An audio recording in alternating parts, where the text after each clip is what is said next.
वाहिगुरु जी। माता के उदर मह प्रतपाल करे, सो क्यों मनहु विसारिय। मनहु क्यों विसारिय ए वड दाता, जे अगन मह आहार पहुँचावे। ओसनो केह पोए न सकी, जिसनो अपनी लिव लावे। अपनी लिव आपे लाए, गुरमुख सदा संभालीऐ। कहे नानक ए वड दाता, सो क्यों मनहु विसारिय। कहे नानक ए वड दाता, सो क्यों मनहु विसारिय। वाहिगुरु जी का खालसा, वाहिगुरु जी की फतेह। गुरु प्यारे, गुरु सवारे सतसंगी जनों, सतगुर दी अपार मिहरामत दे नाल चल रही लड़ीवार आनंद साहिब जी दी पावन गुरबाणी दी विचार दे अंदर 27 पौड़ियां दी विचार आपां कर चुके हाँ।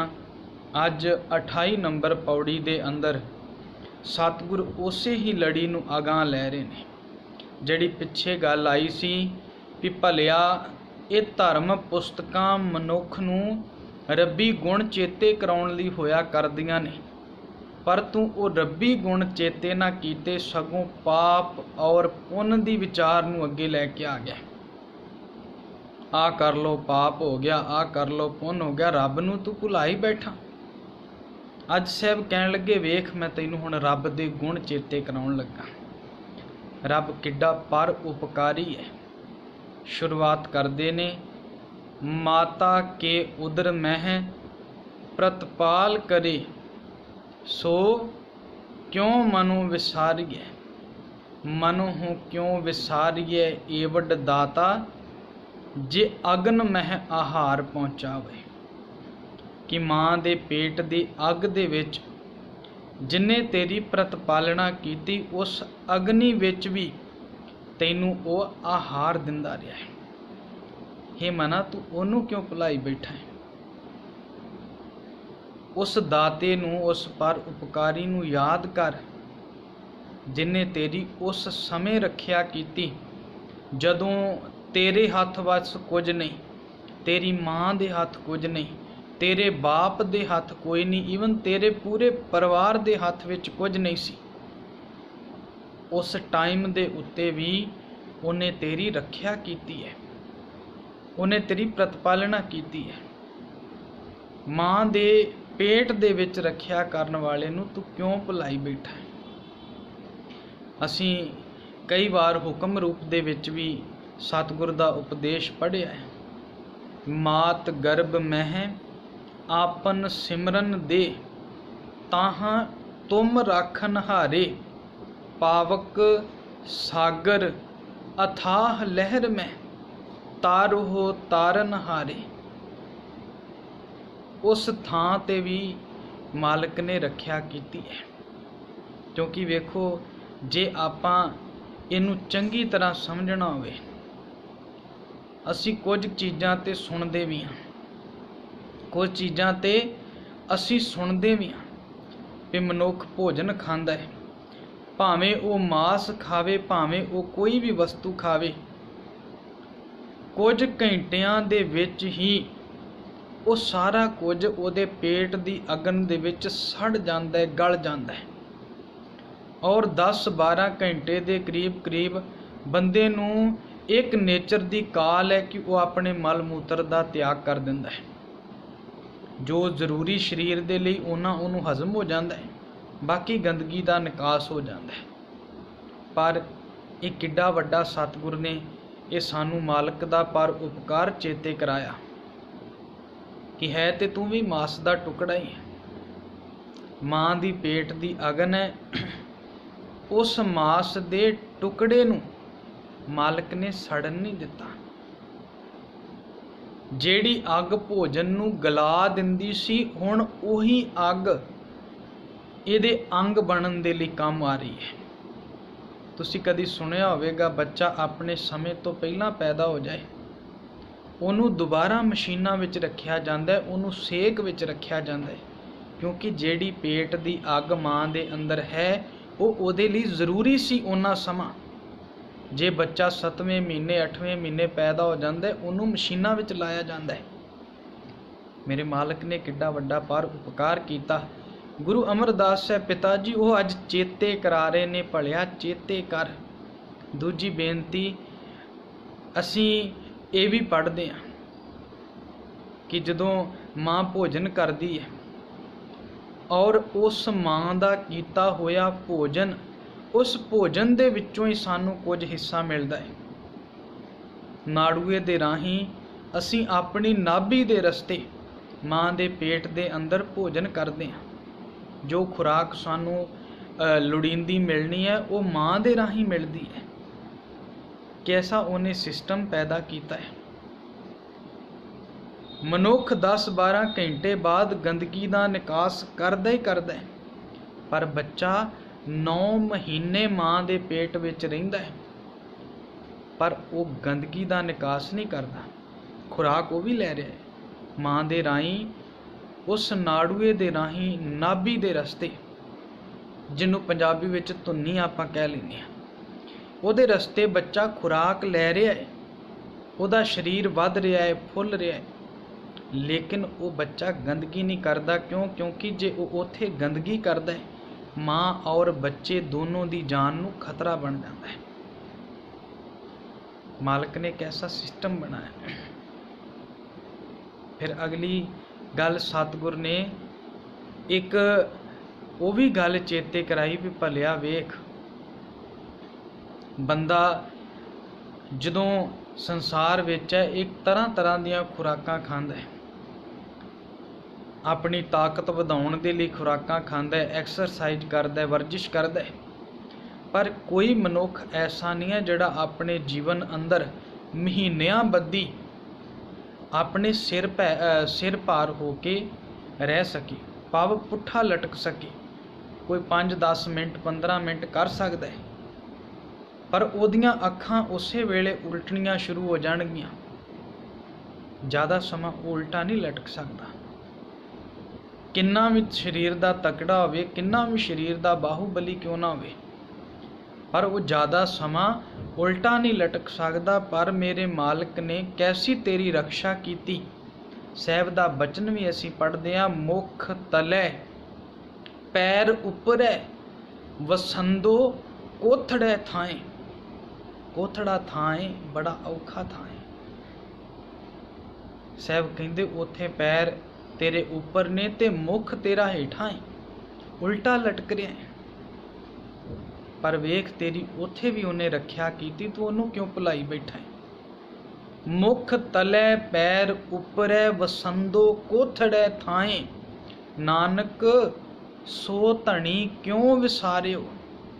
ਉਹ ਮਾਲਕ ਨੂੰ ਕਿਉਂ ਭੁਲਾ ਰਿਹਾ, ਉਧਰੈ ਜਿਸ ਦੇ ਨਾਏ, ਜਿਹਦੀ ਕਿਰਪਾ ਨਾਲ ਉੱਥੇ ਵੀ ਤੇਰੇ ਸਰੀਰ ਦੀ ਪ੍ਰਤਪਾਲਣਾ ਹੋਈ ਹੈ, ਤੇਰਾ ਉੱਥੇ ਕੋਈ ਉਹਨੇ ਨੁਕਸਾਨ ਨਹੀਂ ਹੋਣ ਦਿੱਤਾ। ਜਦੋਂ ਬੰਦਾ ਆਪਣੇ ਜੀਵਨ ਅੰਦਰ ਵਿਚਰਦਾ ਹੈ, ਸੌਂਦਿਆਂ ਬਹਿੰਦਿਆਂ ਬੰਦਾ ਉਲਟਾ ਸਿੱਧਾ ਕਈ ਵਾਰ ਹੁੰਦਾ ਹੈ ਤੇ ਪੇਟ ਨੂੰ ਦਬਾਅ ਵੀ ਆ ਜਾਂਦਾ ਹੈ। ਧੀਆਂ ਬੱਚੀਆਂ ਵੀ, ਸਾਡੀਆਂ ਭੈਣਾਂ ਵੀ, ਜਦੋਂ ਇਹ ਮਾਂ ਦੇ ਪੇਟ ਦੇ ਵਿੱਚ ਹੁੰਦਾ ਹੈ ਬੱਚਾ, ਇਹਨੂੰ ਕਿਸੇ ਤਰੀਕੇ ਨਾਲ ਦਬਾਅ ਨਾ ਆ ਜਾਏ, ਕਿਉਂਕਿ ਅੰਗ ਪੈਰ ਅਜੇ ਕੱਚੇ ਨੇ, ਉਹੋ ਜੀ ਜਾਨ ਨਹੀਂ ਸਰੀਰ ਵਿੱਚ। ਮੇਰੇ ਮਾਲਕ ਨੇ ਐਸਾ ਪ੍ਰਬੰਧ ਕੀਤਾ ਹੈ, ਇਹਨੂੰ ਇੱਕ ਪਾਣੀ ਦੀ ਥੈਲੀ ਦੇ ਵਿੱਚ ਰੱਖਿਆ ਹੁੰਦਾ ਹੈ ਤਾਂ ਜੋ ਇਹਦੇ ਸਰੀਰ ਨੂੰ ਕੋਈ ਨੁਕਸਾਨ ਨਾ ਆ ਜਾਏ। ਜਨਮ ਵੇਲੇ ਉਹ ਥੈਲੀ ਦਾ ਪਾਣੀ ਰਿਲੀਜ਼ ਹੋ ਜਾਂਦਾ ਹੈ, ਲੇਕਿਨ ਉਤਨਾ ਸਮਾਂ ਜਦੋਂ ਤੱਕ ਮਾਂ ਦੇ ਪੇਟ ਦੇ ਵਿੱਚ ਹੈ, ਇਹ ਉਹ ਥੈਲੀ ਦੇ ਵਿੱਚ ਪਲਦਾ ਹੈ। ਉਹ ਪਾਣੀ ਵੀ ਇਹਨੂੰ ਗਾਲਦਾ ਨਹੀਂ, ਉਹਦੇ ਵਿੱਚ ਇਹਦਾ ਵਿਕਾਸ ਹੁੰਦਾ ਹੈ। ਇਸੇ ਕਰਕੇ ਗੁਰੂ ਅਰਜੁਨ ਦੇਵ ਮਹਾਰਾਜ ਪੁਕਾਰ ਕਰਦੇ ਨੇ ਸੁਖਮਨੀ ਸਾਹਿਬ ਜੀ ਦੇ ਪਾਠ ਦੇ ਅੰਦਰ। ਸਾਹਿਬ ਕਹਿੰਦੇ ਨੇ, ਨਿਰਗੁਣਿਆਰ ਇਆਨਿਆ, ਤੇਰੇ ਵਿੱਚ ਗੁਣ ਕੋਈ ਨਹੀਂ ਹੈ। ਅਣਜਾਣ ਬੰਦਿਆ, ਤੂੰ ਇੱਕ ਕੰਮ ਹੀ ਕਰ ਲੈ, ਨਿਰਗੁਣਿਆਰ ਇਆਨਿਆ ਸੋ ਪ੍ਰਭ ਸਦਾ ਸੰਭਾਲ। ਉਹਨੂੰ ਸੰਭਾਲ, ਉਹਨੂੰ ਯਾਦ ਕਰ। ਜਿਨ ਕੀਆ, ਜਿਨੇ ਤੈਨੂੰ ਬਣਾਇਆ ਪੈਦਾ ਕੀਤਾ ਹੈ। ਤਿਸ ਚੀਤ ਰੱਖ ਨਾਨਕ ਨਿਭਹੀ ਨਾਲ। ਉਹਨੂੰ ਤੇ ਚਿੱਤ ਵਿੱਚ ਰੱਖ। ਅਗਾਂਹ ਸ਼ੁਰੂਆਤ ਕਰਦੇ ਨੇ, ਰਮਈਆ ਕੇ ਗੁਣ ਚੇਤ ਪਰਾਨੀ। ਯਾਦ ਕਰ, ਉਹਦੇ ਗੁਣਾਂ ਨੂੰ ਚੇਤੇ ਕਰ, ਕਿੰਨੇ ਤੇਰੇ ਤੇ ਪਰ ਉਪਕਾਰ ਕੀਤੇ ਨੇ। ਰਮਈਆ ਕੇ ਗੁਣ ਚੇਤ ਪਰਾਨੀ, ਕਵਨ ਮੂਲ ਤੇ ਕਵਨ ਦ੍ਰਿਸ਼ਟਾਨੀ। ਤੇਰਾ ਅਸਲ ਮੂਲ ਕੀ ਸੀ, ਕਿੱਥੋਂ ਪੈਦਾ ਹੋਇਆ ਤੇ ਕੀ ਤੈਨੂੰ ਬਣਾ ਦਿੱਤਾ ਉਹਨੇ। ਕਵਨ ਮੂਲ ਤੇ ਕਵਨ ਦ੍ਰਿਸ਼ਟਾਨੀ, ਜਿਨ ਤੂੰ ਸਾਜ ਸਵਾਰ ਸ਼ਿੰਗਾਰਿਆ। ਤੈਨੂੰ ਬਣਾਇਆ, ਤੈਨੂੰ ਸਵਾਰਿਆ ਔਰ ਸ਼ਿੰਗਾਰ ਕੀਤਾ। ਸ਼ਿੰਗਾਰ ਦਾ ਭਾਵ ਹੈ ਜਿਹੜੀ ਚੀਜ਼ ਜਿੱਥੇ ਜ਼ਰੂਰੀ ਸੀ ਉੱਥੇ ਉੱਥੇ ਉਹਨੇ ਲਾਈ। ਸਾਡੀਆਂ ਅੱਖਾਂ ਸਿਰ ਦੇ ਉੱਤੇ ਨਹੀਂ ਲਾ ਦਿੱਤੀਆਂ। ਜਿੱਥੇ ਇਹਨੇ ਮਨੁੱਖ ਨੇ ਸੁੰਦਰ ਲੱਗਣਾ ਸੀ ਔਰ ਇਹਨੂੰ ਜਿੱਥੇ ਲੋੜ ਸੀ ਉੱਥੇ ਉੱਥੇ ਉਹਨੇ ਸਜਾਵਟ ਕੀਤੀ ਹੈ। ਹਾਲਾਂਕਿ ਅੱਜ ਉਹਦੀ ਸਜਾਵਟ ਕੀਤੀ ਸਾਨੂੰ ਚੰਗੀ ਨਹੀਂ ਲੱਗਦੀ। ਮਾਲਕ ਨੇ ਸਜਾਵਟ ਕਰਕੇ ਭੇਜਿਆ।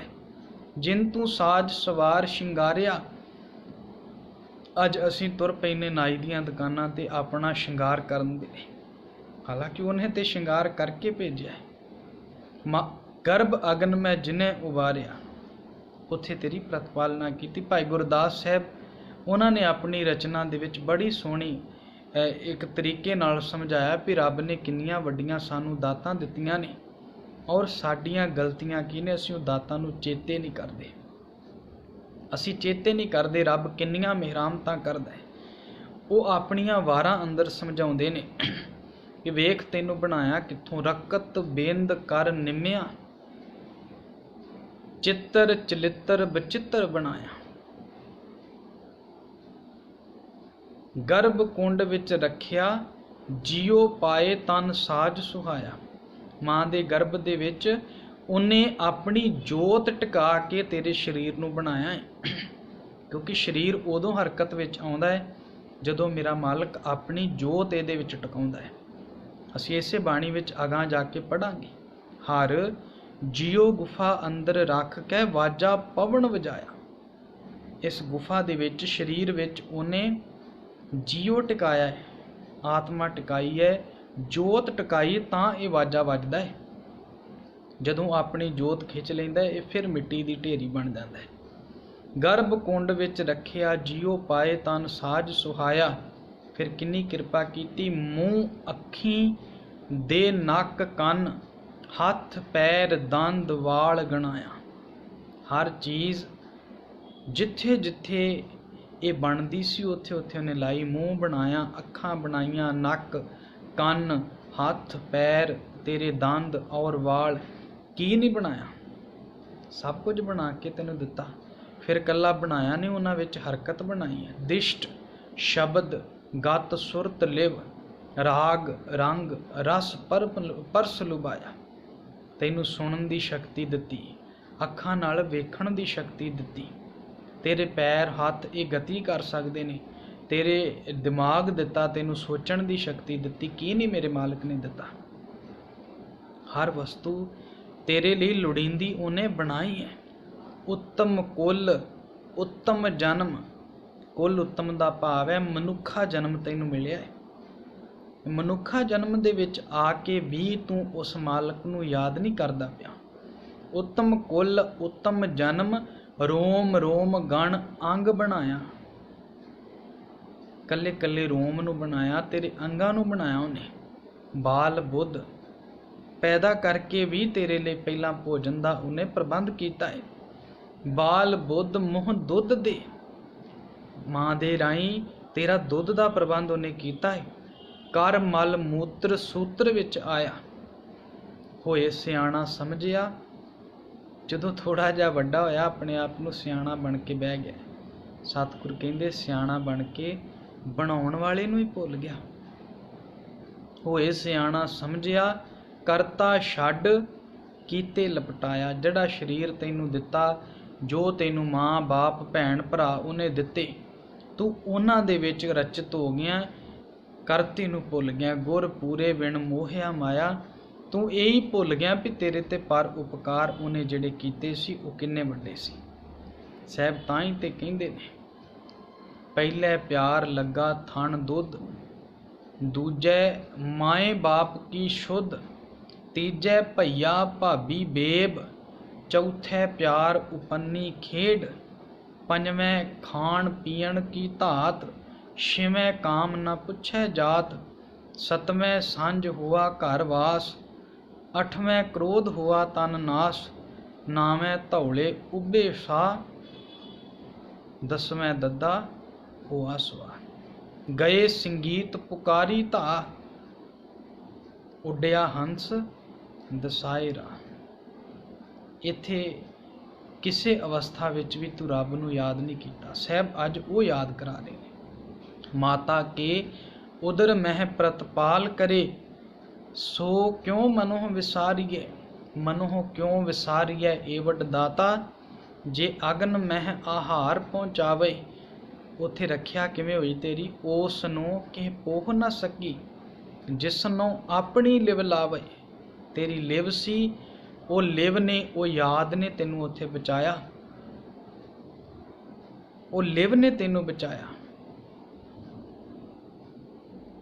ਸਾਹਿਬ ਕਹਿੰਦੇ ਉੱਥੇ ਤੈਨੂੰ ਉਹਨੇ ਲਿਵ ਦਿੱਤੀ। ਉਸ ਨੂੰ ਕਿ ਪੋਹ ਨਾ ਸਕੀ, ਜਿਸ ਨੂੰ ਆਪਣੀ ਲਿਵ ਲਾਵੇ। ਆਪਣੀ ਲਿਵ ਆਪੇ ਲਾਏ, ਉਹਨੇ ਆਪੇ ਲਾਈ ਸੀ। ਆਪਣੀ ਲਿਵ ਆਪੇ ਲਾਏ, ਗੁਰਮੁਖ ਸਦਾ ਸੰਭਾਲੀਏ। ਕਹੇ ਨਾਨਕ ਇਹ ਵੱਡ ਦਾਤਾ, ਸੋ ਕਿਉਂ ਮਨੋਂ ਵਿਸਾਰੀਏ। ਉਹ ਇਹੋ ਜਿਹਾ ਦਾਤਾ ਏ, ਉਹਨੂੰ ਕਿਉਂ ਭੁਲਾਈਏ, ਕਿਉਂ ਭੁਲਾਈਏ। ਬੜੇ ਪਰਉਪਕਾਰ ਕੀਤੇ ਨੇ। ਸਰੀਰ ਦਾ ਸਿਸਟਮ ਐਸਾ ਹੈ, ਸਰੀਰ ਦਾ ਸਿਸਟਮ ਐਸਾ ਹੈ, ਇਹਨੂੰ ਮਨੁੱਖ ਆਪਣੀ ਬੁੱਧੀ ਦੇ ਇਸ ਖਾਨੇ ਵਿੱਚ ਚੰਗੀ ਤਰ੍ਹਾਂ ਸਮਝ ਨਹੀਂ ਸਕਦਾ। ਛੋਟੀਆਂ ਜਿਹੀਆਂ ਛੋਟੀਆਂ ਗੱਲਾਂ ਵੀ ਜੇ ਅਸੀਂ ਲਈਏ, ਹੁਣ ਅਸੀਂ ਜਦੋਂ ਵੀ ਸਾਹ ਲੈਂਦੇ ਹਾਂ, ਆਕਸੀਜਨ ਅੰਦਰ ਲੈਂਦੇ ਹਾਂ, ਕਾਰਬਨ ਡਾਈਆਕਸਾਈਡ ਬਾਹਰ ਕੱਢਦੇ ਹਾਂ।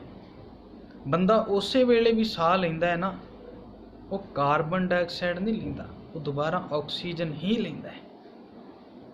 ਕੈਸੇ ਉਹਨੇ ਫਿਲਟਰ ਲਾਏ ਨੇ। ਸਾਡਾ ਖੂਨ 24 ਘੰਟੇ ਆਪਣੇ ਆਪ ਕਿਵੇਂ ਸਾਫ਼ ਹੋਈ ਜਾਂਦਾ ਹੈ। ਕੋਈ ਬਿਮਾਰੀ ਲੱਗਦੀ ਹੈ, ਕਿੰਨੇ ਕਿੰਨੇ ਪੈਸੇ ਦੇਣੇ ਪੈ ਜਾਂਦੇ ਨੇ ਸਾਨੂੰ, ਕਿੰਨੇ ਕਿੰਨੇ ਪੈਸੇ ਦੇਣੇ ਪੈ ਜਾਂਦੇ ਨੇ। ਸਾਡੇ ਫੇਫੜੇ ਕੰਮ ਨਹੀਂ ਕਰਦੇ ਜੀ, ਦਿਲ ਹਰਕਤ ਨਹੀਂ ਕਰ ਰਿਹਾ, ਜੇ ਹੈ ਉਹ ਹੈ। ਪਰ ਉਹਨੇ ਕੈਸਾ ਸਿਸਟਮ ਬਣਾਇਆ। ਸਾਡੇ ਸਰੀਰ ਵਿੱਚ ਇੰਨੀਆਂ ਬਰੀਕ ਤੋਂ ਬਰੀਕ ਨਾੜੀਆਂ ਉਹਨੇ ਪਾਈਆਂ ਨੇ, ਜੇ ਅਸੀਂ ਉਹਨਾਂ ਨੂੰ ਕੱਢ ਕੇ ਮਿਣਤੀ ਵੀ ਕਰਨੀ ਹੋਵੇ ਨਾ, ਬੰਦਾ ਮਿਣਤੀ ਨਹੀਂ ਕਰ ਸਕਦਾ। ਇੰਨਾ ਕੁਝ ਉਹਨੇ ਮਾਲਕ ਨੇ ਬਣਾਇਆ ਹੈ। ਔਰ ਸਾਰਾ ਕੁਝ ਬਣਾ ਕੇ ਉਹਨੇ ਉੱਪਰੋਂ ਚਮੜੀ ਦਾ ਇੱਕ ਲੇਪਨ ਕਰ ਦਿੱਤਾ ਹੈ, ਕਿਉਂਕਿ ਅੰਦਰ ਬਹੁਤ ਗੰਦਗੀ ਭਰੀ ਪਈ ਹੈ, ਬਹੁਤ ਗੰਦਗੀ ਹੈ। ਮਨੁੱਖ ਫਿਰ ਵੀ ਇਸ ਸਰੀਰ ਦੇ ਅਹੰਕਾਰ ਵਿੱਚ ਮੈਂ ਬੜਾ ਸੋਹਣਾ ਵਾਂ, ਮੈਂ ਇਹ ਹਾਂ ਉਹ ਹਾਂ, ਇਹਨਾਂ ਚੀਜ਼ਾਂ ਪਿੱਛੇ ਲੱਗ ਕੇ ਉਸ ਮਾਲਕ ਨੂੰ ਭੁੱਲਿਆ ਬੈਠਾ ਹੈ। ਸਤਿਗੁਰ ਅੱਜ ਮਾਲਕ ਦੀ ਯਾਦ ਕਰਾ ਰਹੇ ਨੇ। ਵੇਖ, ਉਹਦੇ ਪਰਉਪਕਾਰ ਯਾਦ ਕਰ ਔਰ ਉਹਦੇ ਚਿੰਤਨ ਵਿੱਚ ਆ ਜਾ। ਇੰਨੀਆਂ ਬੇਨਤੀਆਂ ਪ੍ਰਵਾਨ ਕਰਨੀਆਂ। ਫਤਿਹ ਬੁਲਾਓ। ਵਾਹਿਗੁਰੂ ਜੀ ਕਾ ਖਾਲਸਾ, ਵਾਹਿਗੁਰੂ ਜੀ ਕੀ ਫਤਿਹ।